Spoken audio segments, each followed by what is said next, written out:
Alors moi, je suis donc venue en 65. Avant, j'habitais à Montchat, mais j'avais un tout petit appartement et on avait 2 enfants. Déjà, j'étais mariée, j'avais 2 enfants. Donc j'avais fait une demande aux HLM et j'ai attendu 6 ans avant d'avoir un logement. Et quand j'ai eu ce logement, pour moi, c'était vraiment l'Amérique, parce que j'avais une salle de bain, un WC et des chambres. J'habitais la Croix-Rousse, j'étais mariée, j'avais déjà 2 enfants, et on avait un petit appartement aussi, il y avait une pièce, une alcôve, mais on a eu cet appartement par les 1% du patron. Et quand on est arrivé là, c'est vrai que c'est le paradis. Comme dit madame, les enfants se perdaient dans les chambres et tout, et moi j'attendais le 3e enfant, qui est né là d'ailleurs. Oui, moi je suis arrivée en 65 aussi, mais ça a été une occasion un peu spéciale. C'était le directeur de l'OPAC à cette époque qui nous avait fait avoir l'appartement.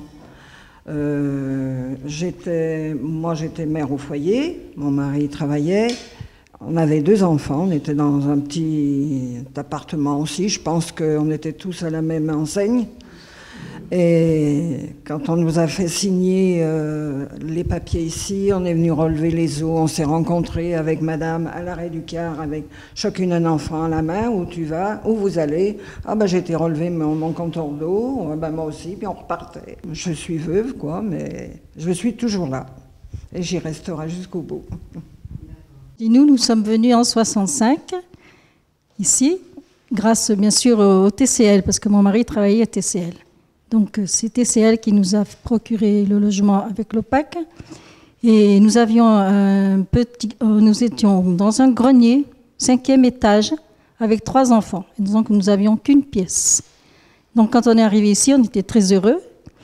Mais bien sûr, on avait trouvé ça un petit peu pas très joli. Parce que les portes de l'appartement étaient bleu marine. Alors avec un évier en zinc, là, alors leur truc, bon. On croyait avoir un évier en faïence.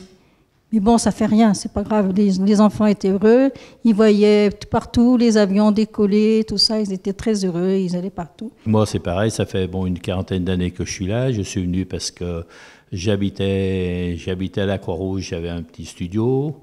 Après, j'ai eu un petit appartement, un petit 2 pièces. Et comme j'ai eu ma fille qui arrivait aussi, donc l'appartement était trop petit, donc on avait fait 2 demandes. Une sur Villeurbanne et une ici à l'OPAC du Rhône. Et on a dit on prend le premier qui vient. C'est l'OPAC du Rhône qui est arrivé en premier, donc on l'a pris. C'est vrai qu'on a trouvé des appartements qui étaient clairs, visibles des 2 côtés. On habitait rue Victor Hugo. On n'avait pas de commodité, c'est pour ça qu'on est parti, qu'on est venu ici avec le 1% du patronat. On est arrivé en 1965, au mois de juillet. 24 juillet. Le 24, par le 1% du patronat. Le 1% du patron. Et les premières années ont été très belles ici. C'était convivial. C'était pas dégradé. Les gens se connaissaient. Enfin, j'ai eu cet appartement ici en 65. Et je suis là depuis 65, mais je pense que j'ai eu beaucoup de chance, parce que le 35, c'est le paradis à comparer de tous les autres années. Bon, je compatis avec les autres qui se plaignent, bien sûr, il n'y a pas de raison. C'est la même résidence. Mais moi, personnellement, j'ai rien à dire. Il y avait énormément de 1%. Il y avait l'armée, la gendarmerie, TCL. Et il y avait aussi les administrations comme la préfecture, toutes les administrations officielles aussi, qui en avait énormément. Donc c'est pour ça qu'il y avait une mixité qui était tout à fait autre que ce qu'on a aujourd'hui. Déjà les appartements, moi je vous dis les appartements, eh bien c'était tout blanc.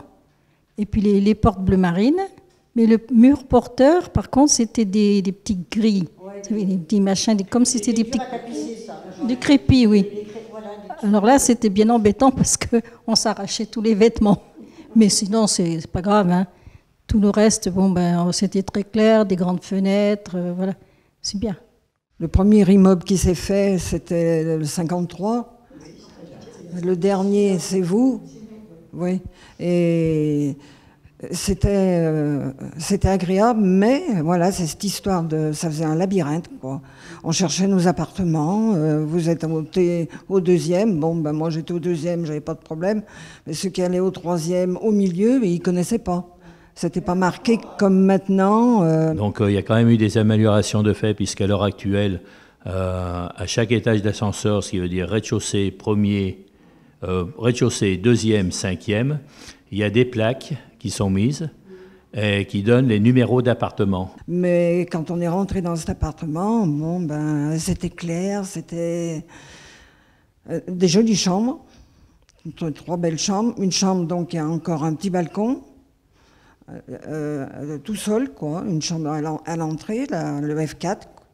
Et puis les autres, bon, on a des balcons des deux côtés.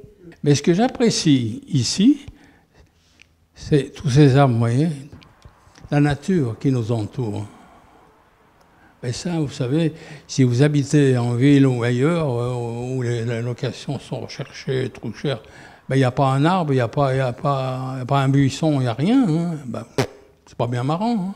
Quand le soleil cogne, alors qu'ici, eh ben, je me mets à la fenêtre, je vois des arbres, je vois de l'herbe, je vois des chats. Voilà, alors moi je voulais parler de l'environnement parce que quand on est arrivé, c'était vraiment la campagne. Il y avait juste un seul bus, c'était l'arrêt le 25 qui allait en ville, sinon il n'y avait rien. Il n'y avait aucun magasin. Il y avait juste sur la route de Genasse le Bon Lait, où moi j'allais faire les courses. Et puis alors il y avait beaucoup d'espaces verts. C'était la campagne. Il y avait à côté la place des Colibris, il y avait une vigne. Et on voyait au mois de septembre, il y avait des vendangeurs. Donc c'était vraiment la campagne, c'était une autre vie. Moi j'ai mis 3 mois à m'adapter parce que j'habitais mon chat. Mon chat, il y avait tout sur place. Donc c'était difficile au départ. Puis après, il y a eu la rentrée des classes, donc on a fait connaissance avec des mamans. Et ça s'est fait comme ça, on a connu des personnes. Par contre, ce que j'ai bien aimé, c'est que le PAC, elle nous a fait un magasin en bas. C'était super pratique, on avait tout. Il y avait le journal, le pain, le boucher, l'épicerie, il y avait tout. Et du coup, ben, on n'allait plus sur la route de Genasse, quoi. Oh bah c'était bien, tout le monde était sympathique, les gens se rencontraient, on se disait bonjour, on discutait. Il y avait des commerces? Oh oui, il y avait des commerces. Hein. Il y avait la Suma, au Terraillon. La Suma, il y a la Poste maintenant. Il y avait la Suma. C'est resté longtemps, puis après quand les gens là sont arrivés, ça a été terminé. Hein. Mais c'était une bonne supérette, hein. Elle est restée longtemps là. Puis après, ça a été tout détruit, ça n'a plus existé. C'était l'Assuma. Comme il a été souvent cambriolé, donc il y a un moment, il a mis la clé sous le paillasson. Et ensuite, c'est devenu un entrepôt pour le PAC. Et ça a tout été rasé, ça a tout été comblé. Donc c'est la petite place qui est là, qui est juste là derrière où il y a les jeux là maintenant. Donc c'est où il y avait avant la supérette et qui avait eu donc l'atelier pour le PAC du Rhône. Eh bien, petit à petit, il y a eu des problèmes dans les allées. Moi, je me souviens de l'allée du vin. Il y a eu plein de gens qui ont déménagé, qui sont partis aller habiter vers où il y a le cinéma, là, aux Alizés. Il y a au moins, je ne sais pas, 20 familles qui étaient parties. Donc, il y a eu d'autres personnes. Et puis, ça s'est fait comme ça, petit à petit. Ça a renouvelé les personnes, mais c'était pas bien. Il n'y avait pas une bonne mixité après ce qui est venu. C'est vrai que maintenant, il y a une mixité, mais c'est une mixité tout à fait différente. Avant que c'était une mixité de classe qu'on avait, que maintenant, ce n'est plus une mixité de classe qu'on a à l'heure actuelle. Donc, les gens qui arrivent à venir, ce sont des gens qui restent, disons, un petit peu plus enfermés. Ils restent, si on veut, comme beaucoup qui s'appellent, ils disent « on reste dans le pays ». Donc c'est des gens d'Afrique, Afrique du Nord, Afrique du Sud, ou n'importe quoi, ou des pays du Nord, c'est pareil aussi. Mais ils disent on est dans le pays, donc ils restent tous ensemble. Eh ben c'était un peu des gens qui avaient des problèmes, ou des gens divorcés, il y avait beaucoup de choses, pas comme quand on habitait au début. D'ailleurs, quand on habitait au début, il fallait être marié, on n'avait pas le droit d'être en concubinage. Oui, tout ce qui était HLM, il fallait être marié, il ne fallait pas être en concubinage ou quoi que ce soit. Il fallait être marié, mais il fallait aussi avoir sa carte d'électeur, parce qu'il demandait la carte d'électeur. Ça a été supprimé. Moi, je le sais, puisque quand je suis rentré, on nous demandait la carte d'électeur. Moi, je me souviens aussi, quand on revenait de l'école avec les mamans, on montait jusqu'au 9e étage et on voyait tout le paysage. C'était super beau. On voyait tout Bron, l'aéroport, tout ça. En bas de la rue de la Pagère, on avait des bungalows pour les tout-petits. Alors, on les emmenait à l'école là-bas et après, on allait chercher les autres à la Garenne. Les autres enfants, oui. Il y avait un poêle même pour chauffer. Oui, il y avait un gros poêle pour chauffer, oui. Oui, mais ça, on s'en rappelle bien.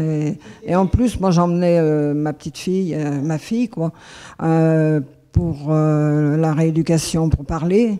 Alors, il fallait que je la monte à la Garenne et puis que je la redescende à l'école, là. Mais c'était des bons moments, quoi. Tous les enfants n'allaient pas à la même école. Parce que moi, j'en avais un à Ferdinand Buisson, l'autre à la Garenne, et le petit dernier préfabriqué, oui. Alors, je faisais le trajet. Mais on était jeunes, alors on marchait vite. Maintenant, ça ne serait pas pareil. On allait avec les enfants et puis on parlait avec les mamans. Et donc, on a fait plus connaissance comme ça que dans la maison. Parce que par rapport dans l'immeuble, les gens n'osaient pas trop se parler, je sais pas. Il y en a qui allaient sur Pierre-Coste, il y en a qui allaient, comment il s'appelle celui d'en haut, à Ferdinand Buisson, les autres qui allaient à la Garenne. Après, bon, quelques temps après, une maternelle aussi, comme on disait, qui était donc dans le rue de la Pagère, en bas de la rue de la Pagère, en face du lycée Joliot-Curie. Et ensuite, après, bon, on a eu le lycée Joliot-Curie, donc après pour le lycée, qui a été quand même un avantage, mais tout le monde n'a pas été non plus ici sur Joliot-Curie, parce qu'on en a un autre sur Bron qui est Pablo Picasso, qui est pas loin de la piscine. Donc, comme il y avait pas cette place là-bas, donc c'était réparti entre les deux. Et ensuite, après, donc il y a eu le lycée, le collège qui s'est monté, donc le collège JPS qu'on appelle Jean-Paul Sartre. Ça a toujours été bien. Il n'y a jamais eu de problème. Moi, je m'en suis bien occupée aussi. Parce qu'à l'époque, il n'y avait pas tout ce qu'il y a maintenant, les personnes qui s'occupent pour le mercredi après-midi, tout ça, il n'y avait rien. Donc moi, c'est moi qui m'en occupais. Je les emmenais à la piscine. On allait se promener. On allait à l'aéroport à pied. Il y avait tous les avions qui décollaient. C'était super beau. Enfin, il y avait des bonnes choses à faire. Des fois, on allait au parc de Paris à pied. On emmenait le caddie avec le pique-nique. Et on était là-bas. Et pareil à la piscine de QC, parce qu'à l'époque, il n'y avait pas la piscine à Bron. C'était donc à QC. On montait tout le boulevard Ceinture à pied, avec les enfants, et puis le caddie aussi. Et on pique-niquait là-bas, à la piscine de QC. Donc c'était des bons moments dans la vie. Il y avait un terre-plein à la place du petit parc. Et en revenant de l'école, on se retrouvait pas mal des mamans. On faisait goûter les enfants. Et on passait jusqu'à ce que les maris viennent nous chercher. Puis après, on remontait à la maison. J'y ai passé des vraiment bons moments. Et mes enfants, ils s'en souviennent bien. Bon, ils ont fait des bêtises. Mais on allait payer une amende à Duguesclin. Quand ça se produisait trop souvent. Et hop. Et moi, je leur supprimais leur argent de poche. Parce qu'une fois, 2 fois, 3 fois...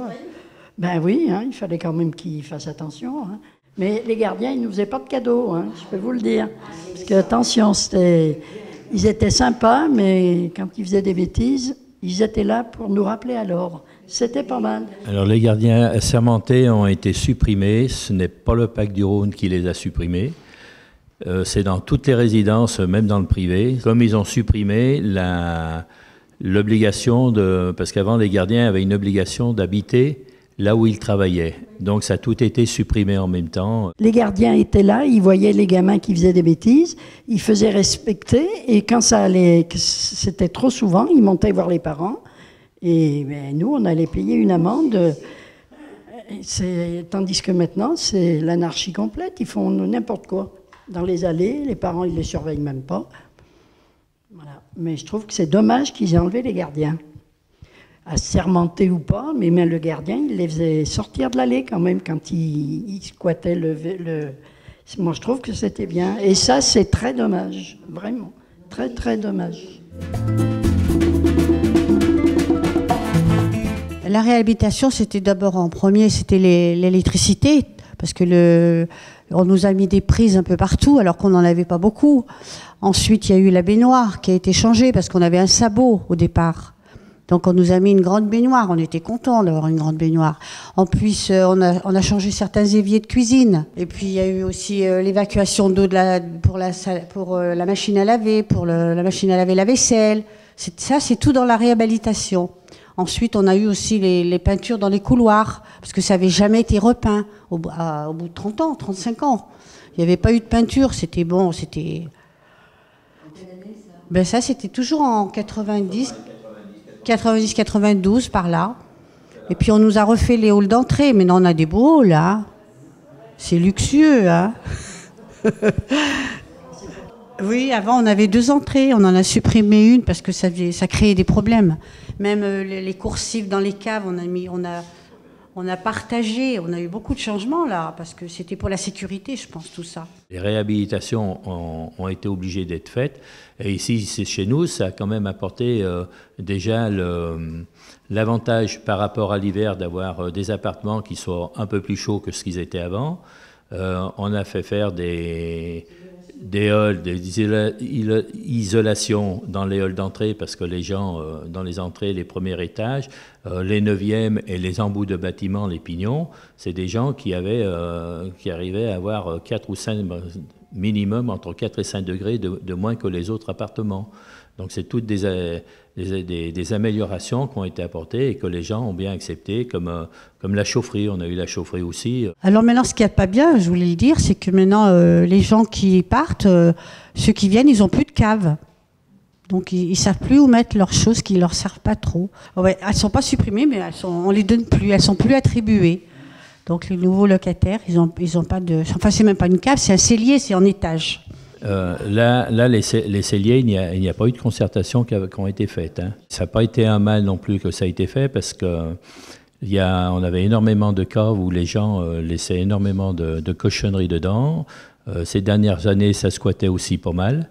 On a eu des vols, on a eu des gens qui squattaient, il y a eu le feu qui ont été mis. Les pigeons qui squattaient aussi, donc ça aurait dû inciter les gens quand même à entretenir ces celliers pour pouvoir qu'il n'y ait pas les problèmes que ça peut apporter pour eux, mais aussi pour leurs voisins et pour tout le monde, quoi. Oui, voilà. Alors on nous a demandé si on voulait fermer la résidence. Mais moi, je n'étais pas trop d'accord. Parce que j'ai dit, on est trop nombreux, il y a 400 familles, imaginez 400 familles, tout enfermé, il y a des gens qui vont oublier leurs clés ou n'importe quoi, ils vont casser. Et c'est ce qui se passe quelquefois, hein, franchement. Donc l'OPAC avait l'argent pour faire ça, c'était un truc de sécurité résidentielle. Moi, j'arrête pas de le dire. C'était la résidence. Enfin, vous voyez ce que je veux dire? La résidence. Pour être résidence, il fallait être fermé. Donc le PAC avait cet argent pour le faire et ils l'ont fait. Mais c'est toujours déglingué. Alors, par rapport à la fermeture de la résidence, ce qu'il y a eu, c'est que un des directeurs qui était là à l'époque, on devait faire la résidentialisation, mais elle devait se faire bâtiment par bâtiment. Et on a dit, nous, l'argument qu'on a sorti, on a dit, on n'est quand même pas dans des camps de concentration, où on vit en communauté, ou alors on va vivre ailleurs. Donc on ne voulait pas être enfermé chacun dans son petit bloc. Donc c'est pour ça qu'on a trouvé après ce compromis de faire fermer tout le tour. L'ensemble de la résidence, que ça soit tout un ensemble complet. Ça avait été quand même assez bien pris. Le problème qu'on a, c'est qu'on a des gens qui nous vandalisent. Notre résidence, il y a tout le monde qui traverse. Ils passent par chez nous. Il y a le collège Léo-Curie, les enfants, ils habitent la Caravelle, et hop, ils traversent. Il y a des gens qui habitent en face, ils vont aller prendre le bus, ils traversent. Donc c'est là le problème où il est vraiment. On a quand même fait un mail là-bas pour passer. On appelle un mail, mais non, c'est des passages traversants, mais il n'y a pas beaucoup de gens qui les prennent. Ils sont habitués, ils coupent par là. Donc c'est pour ça que ça ne tient pas, la fermeture. C'est ça le truc.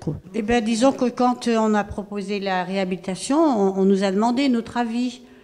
Donc on a eu des réunions. C'est vrai qu'on a bien été écoutés quand même. Hein. Donc ça, c'est la concertation, elle a été obligatoire aussi dans des gros travaux. les bailleurs sont tenus de demander la concertation des locataires. Donc il y a quand même eu énormément, mais les concertations sont sur les gros travaux. Mais des petits travaux intérieurs ou quoi que ce soit, donc il n'y a pas de concertation qui est faite.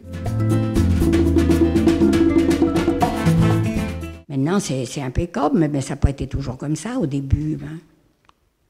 C'était tout en bois, c'était mal entretenu.